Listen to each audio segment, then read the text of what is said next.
Welcome to this edition of Dufferin Life. I'm your host, Tina Avery. Thank you so much for joining us today. I'm super excited. We've had a few segments where we've talked about Christmas food, and that's usually what we do. We talk about food and gifts and that sort of thing. But today we're going to cover something that we've never actually talked about before.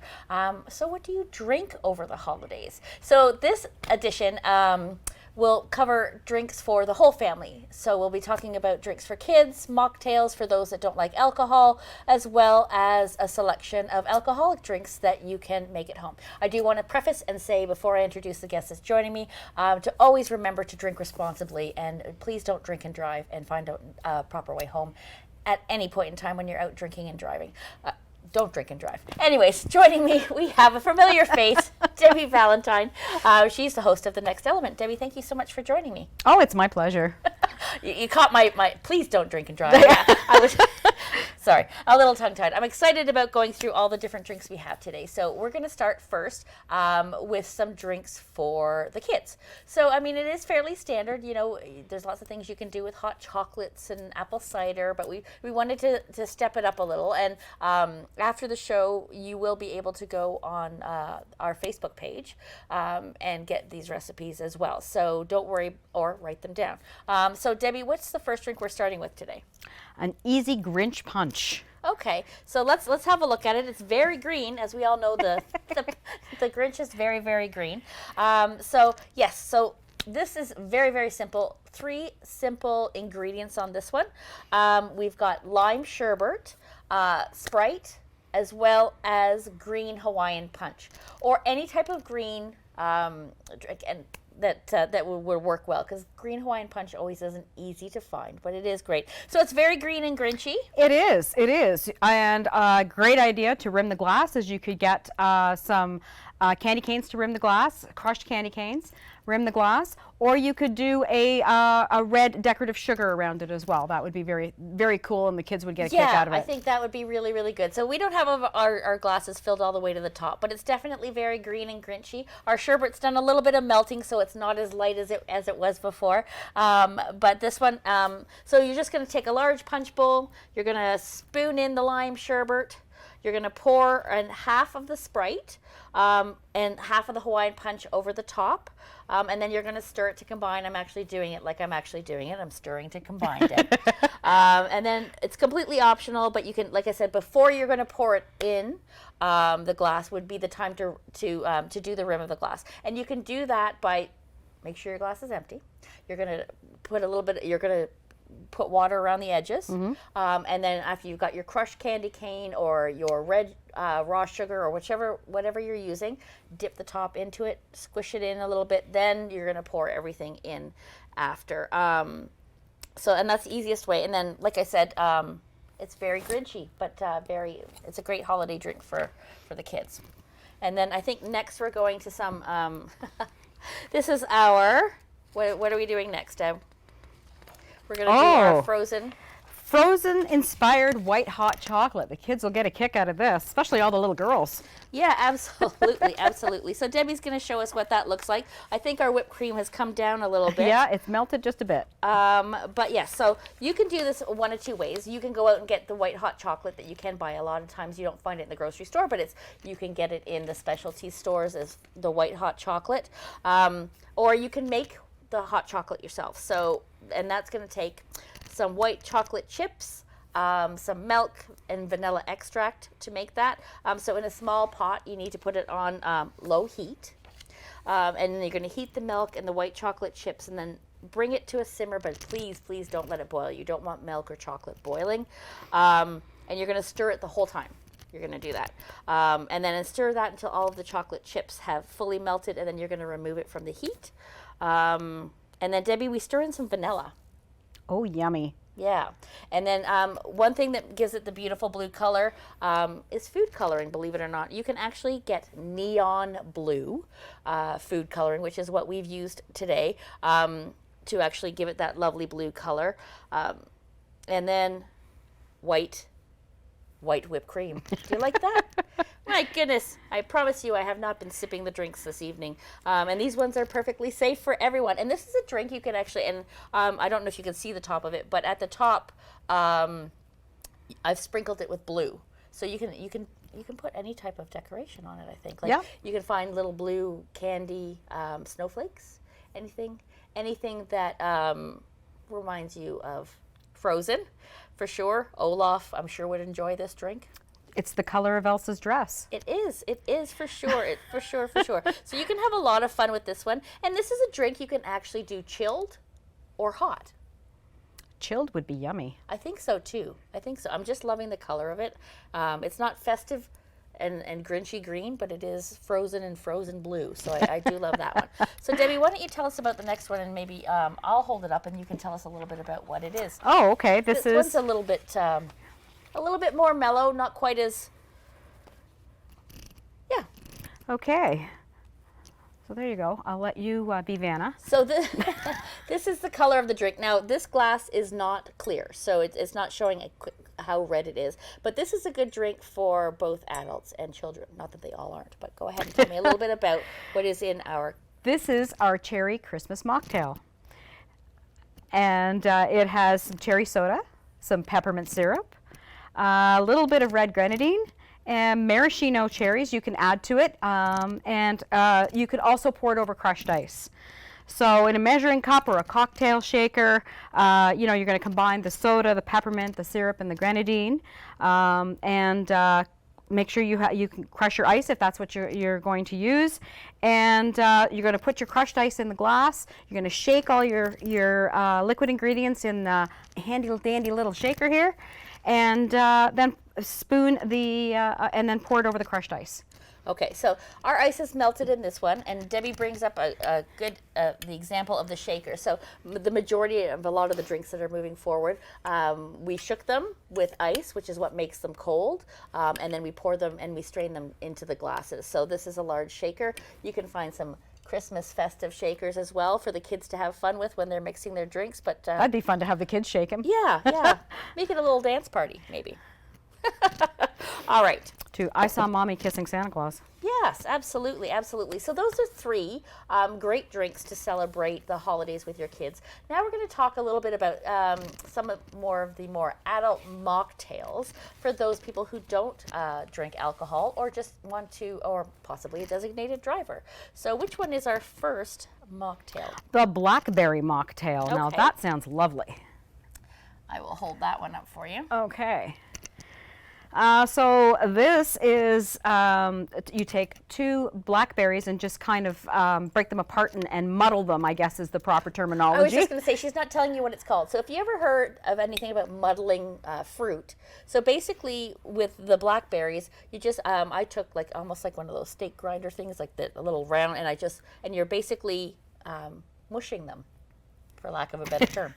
Mortar and pestle would work too. Yeah, absolutely. Okay, so yeah, we have our blackberries, we have a little bit of orange juice, some lemon juice, and some cinnamon syrup, Saigon cinnamon syrup, and that's made with specifically Saigon cinnamon. On the recipe on the website, you'll find the recipe for the Saigon syrup as well. And I believe you can actually buy cinnamon syrup in the grocery store as well. So if you don't want to make your own cinnamon syrup, you can pick it up in the grocery store. Okay, and we're just going to throw everything into, again, a cocktail shaker and shake well, and then strain into a nice tall glass, or in our case, a mason jar, and top with soda water. Well, one thing I've learned, Debbie, is through doing this process of making all these drinks is I need to buy some more glassware. For sure. And I think we have another really delicious mocktail as well. Just grab that one. All right. What's the name of it? All right. Start. So let's talk about what we've got in this one. Oh, we've got some cinnamon syrup, some lime juice, cranberry juice, and some ginger beer. Some ginger beer. And I was, this is non-alcoholic ginger beer. I think they gave us a Fever Tree ginger beer, but you can get any type of ginger beer. And this was actually purchased at the local grocery store. It's with the alcoholic ginger beer, but you asked for the non-alcoholic. So this is a perfectly good treat, something very different from what we've done so far. Very refreshing. Very refreshing for sure. Okay, so we're going to talk a little bit about some of the adult cocktails that we have happening. But it's, I don't even know where to begin. There's so many beautiful ones, but I think we're going to start with the beautiful martini, the sugar cookie martini. And I apologize, I did not have time to make sugar cookies to decorate it with, but here we go. This is the sugar cookie martini. Debbie's going to tell us a little bit about what's in it, and I'll talk about a little bit about the making process. Okay, so we have whole milk, some Baileys, some vanilla vodka, and some amaretto. Oh, I think I'd like that one. Yes, absolutely. And this is the first time, and I'm not plugging any alcohol for any specific reason, but I've brought some samples of the bottles. This is DiSorno amaretto, which is what I think it's like a liqueur. Yeah, it's a beautiful liqueur, and there's lots of different ways to do this. But this is we did this one in the shaker as well, right? Yep. And if you're a baker, you could always make some small, tiny little sugar cookies and garnish and put it on the side of the glass. I'll be honest, the recipe did call for a sugar cookie shaped as a candy cane, and then they actually took some of the sugar cookie and rimmed the glass. But we just rimmed it with sugar for this one. But it smells delicious. So yeah, I figured we should start with a martini. Do you have a favorite drink? Do I have a favorite for drink? the holidays? I'm pretty simple in my tastes. So yeah, martini is good. Vodka martini. A vodka martini. A vodka yes. martini for sure. Not a big gin lover, but vodka's always nice.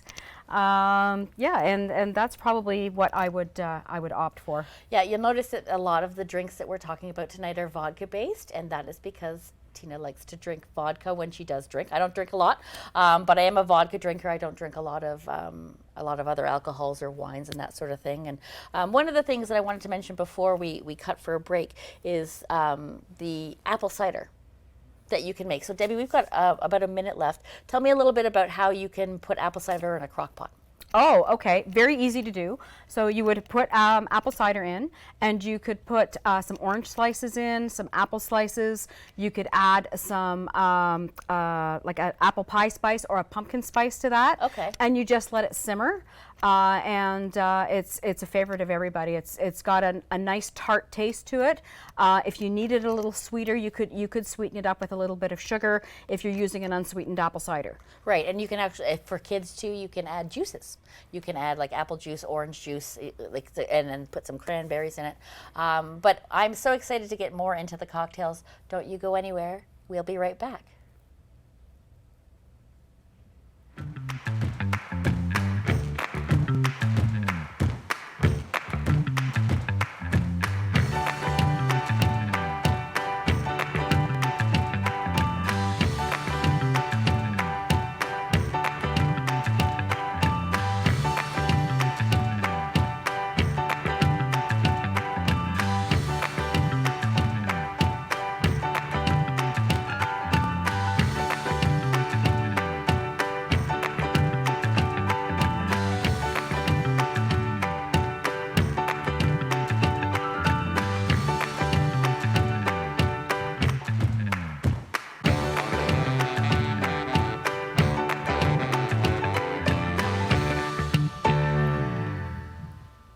Welcome back to Dufferin Life. I'm so thrilled that you've joined us, and if you're just tuning in, we're talking all about different types of drinks that you can make for the holiday season. If you missed the first half of this show, please try to catch it again, where we talk about all of the children's different drinks that you can make, as well as some mocktails for those people who don't drink alcohol. We're going now into the alcoholic section of the show. Joining me still is Debbie Valentine from The Next Element. Thank you so much for hanging about to talk about more drinks. Why wouldn't I? Look at this. This looks great. It is. And some of these I had never tasted before. So let's talk about the very first one that which is the Absolute Mistletoe. The Absolute Mistletoe. I'm on the wrong. Okay. So Absolute Mistletoe is some vodka, 2 parts cranberry juice, a splash of lime juice, some lemon lime soda. You could garnish it with a mint leaf or even a red currant. Yeah, this one's very interesting. It smells very divine. Yeah, I think I would enjoy this one. We're trying these later over the holiday season, but for now we wanted to share them to you. And I do want to reiterate and say again, please always drink responsibly and make sure you have a safe way home if you're out drinking and about. So let's go on to the Peppermint White Russian. This one is one of my faves. Why don't you hold that up there, and I'll talk a little bit about. So with this particular drink, you're going to combine 1 ounce of vodka and a coffee liqueur you can use, and 3/4 of an ounce of peppermint schnapps, which gives it that taste. I don't know. I love White Russians. It is absolutely divine. And then you fill it in a short glass, and then fill it with ice. And then once you're done that, you pour in 1 ounce of cold, heavy cream, which is what gives it that whole creamy, delicious taste. And then I apologize we don't have our garnishes, but I would put a peppermint stick in this, wouldn't you? Oh yeah. Yeah, And then we could do the same thing with the with this as we did with one of the kids' drinks, and actually rim it with crushed peppermint candy. Yes, absolutely. Candy canes. Just get a candy cane, smash it. Or roll it with a rolling pin if you want to be more civilized, for sure. Yeah, and make sure that it's ground, well, not really fine, but quite fine. Otherwise, it won't stick to the rim of the glass. Yeah, absolutely. I think we're going to go now into the Citrus Temptation, which doesn't have a Christmassy name, but it definitely has a Christmassy feel to it. All right, here we go. This is this one here. So this one, most of these glasses, I mean, most of these drinks, I think you can rim the glasses. And when we're talking about rimming the glasses, it's just getting the edges of the glass wet, even on the outside, a little bit lower, as well as the top. And then doing this, obviously, before you pour the drink in it, and then putting it in either icing sugar, candy canes, raw sugar, colored sugar, whatever you want to put it in. So Debbie, tell me a little bit about what's in the Citrus Temptation. Oh, that sounds very refreshing too, doesn't it? Mm-hmm. It's a little bit different from what we've been doing so far. Yeah, absolutely. So there's some limoncello in there, some orange flavored vodka. Mm-hmm. Interesting. Oh, and for this one, I'll be honest, if you're looking for the vodka that's flavored the Smirnoff Orange, they've discontinued it, unfortunately. Okay, so you could put a little bit of orange essence in there, actually. Or and you can actually put the orange essence, like you can actually put the oranges in your vodka and let it sit for a while. Or this time I tried the Absolute Mandarin, so it's a little bit different, but it's still available. So there you go. Okay. Yeah, so the juice of 3 lime wedges, and then you're going to dip your cocktail glass in the water and rim it if that's what you'd like to do. Mm-hmm. And then pour your limoncello and vodka into a shaker with ice, shake that up, and squeeze your lime wedges into the glass, and then throw your wedges into the glass. I don't know if you can see them there. But I don't know. You can. Oh, there they are. They've stuck to the bottom for sure. And then you fill the cocktail glass with ice, and then pour the material from the shaker into your glass. Sounds delicious. It's very refreshing, very light, very refreshing, and something a little bit different from the very creamy drinks we've just been discussing. Wonderful. And I think we're going now to the Maple Butter Kiss. The Maple Butter Kiss. This has one of my favorite liqueurs in it. Tell me a little bit about it, Deb. Okay, so you're gonna, we have vodka in this, and we have some Buttershots liqueur in this. Oh, yeah. An old family favorite. It is, it is. Well, let's tell the story. So we have a family reunion yearly, and it's a butterscotch liqueur that we keep in the freezer. Yes. Yeah, we keep it in the freezer, and then we do shots.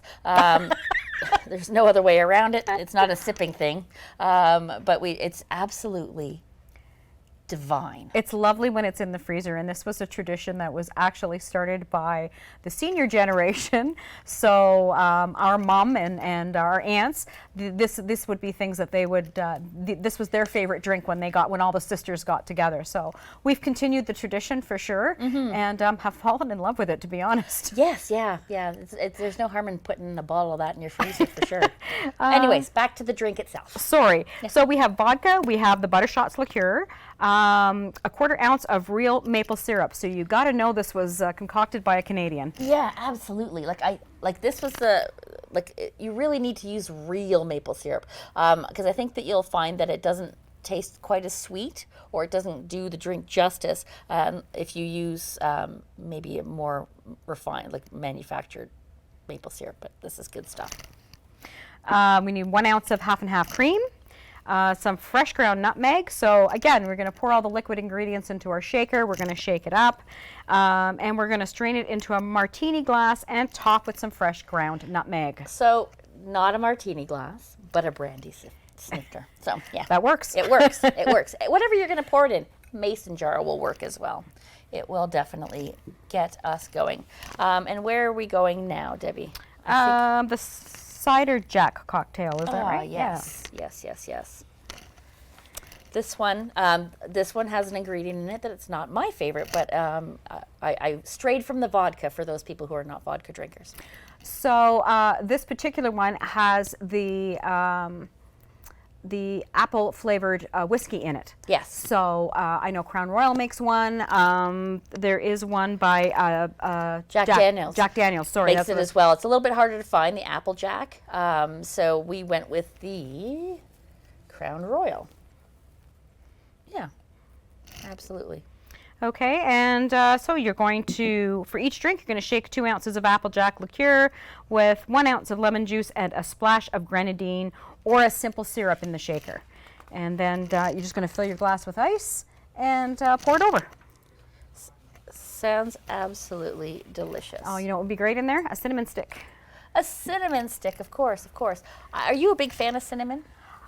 I like cinnamon, yes. Yeah. I bake a lot with it. I cook, well, I don't cook with cinnamon, but I bake a lot with cinnamon. I make some maple cinnamon scones and, put some cinnamon with my banana bread. Right. I'm not like, I like cinnamon. But I think it has to be in very specific things for me to enjoy it. So let's talk a little bit about some Christmas traditions. I mean, we've talked a lot about alcoholic drinks, non-alcoholic drinks for kids. We talked about making ciders. But let's talk about, what's your favorite Christmas tradition? Well, there's a tradition that's fairly new for my family, and it's my daughter started it a couple of years ago, and believe it or not, it's Elf on a Shelf. Elf on a Shelf. Now we do. My daughter's 30, so I mean we do Elf on a Shelf for adults. Right. So the whole thing is that it's the weirder or the crazier things that we can make the elf do is what makes it entertaining. So we had Elf on a Shelf in a balloon, and we had him fishing from the toilet. Oh and to introduce himself this year, he cut some snowflakes out of the toilet paper in the washroom. Oh, well, he's creative, if nothing else.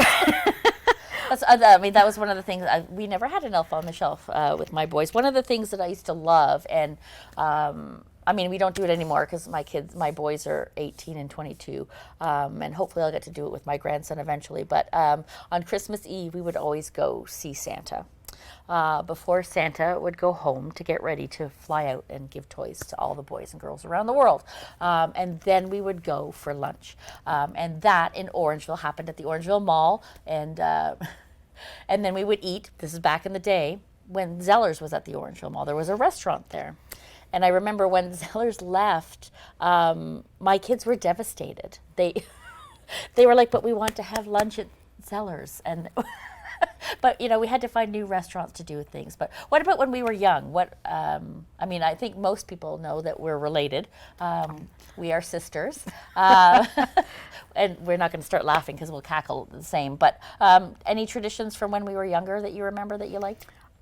So our background is French Canadian, and I remember. I don't know if you would remember because you're younger than I am, but we would do in French what they call le réveillon. And le réveillon is that all the kids would go to bed on Christmas Eve, and then we would be woken up to go to midnight mass. And when we come back from midnight mass is when we would open up our gifts and we would have a full turkey dinner. Like, so you'd be eating like at 3 o'clock in the morning, you'd have turkey and mashed potatoes and all the trimmings. Now that got to be a little heavy, so they kind of cut that back. You know, it was more of a snacky kind of thing when we came back from midnight mass. But yeah, you had to go to bed though. And sleep before going, so because you wanted Santa to come, obviously. So Yeah, that's well- something that I remember from way back. I don't really remember that as much. I vaguely remember that. I remember it morphing into more on Christmas Eve. We were allowed to open one present. We were allowed to pick one present under the tree. Then we went to bed and Santa came and we had a thing. And then we would go get together. We have a very large family. So we would go and have these massive dinners with, it was only probably 3 families, but it sure filled at least a bunch of room. Well, I mean, you know, you have to think that one of them had 5 kids, so. Yeah. Yeah, absolutely, absolutely. And we were just talking about the other thing I loved, and that was kind of in between, was crazy carpets and going sledding. Oh, absolutely, absolutely, yeah. I still have crazy carpets, believe it or not. I think they're a little bit, well, they're crazy. They take a lot they get you down the hill pretty fast, but anything, yeah. And then just, you know, Christmas, we love Christmas. We are Christmas people. Yes. Yeah, so, I mean, we've talked a little bit about everything. I think next year we're going to have to do some baking. Debbie is an expert baker. She's really good at it. I let her do all of it. So we've talked about food, we've talked this year, and we've talked about all different types of drinks, and just a little bit about our family tradition, getting to know us a little bit better. Next year we'll show some pictures of when we were little in Christmas. But thank you for joining us, and I hope you enjoyed learning all of this information. And be sure to check it out on Facebook. And Debbie, thanks for popping by. It was fun. All right, and until next time, happy holidays. Bye-bye for now.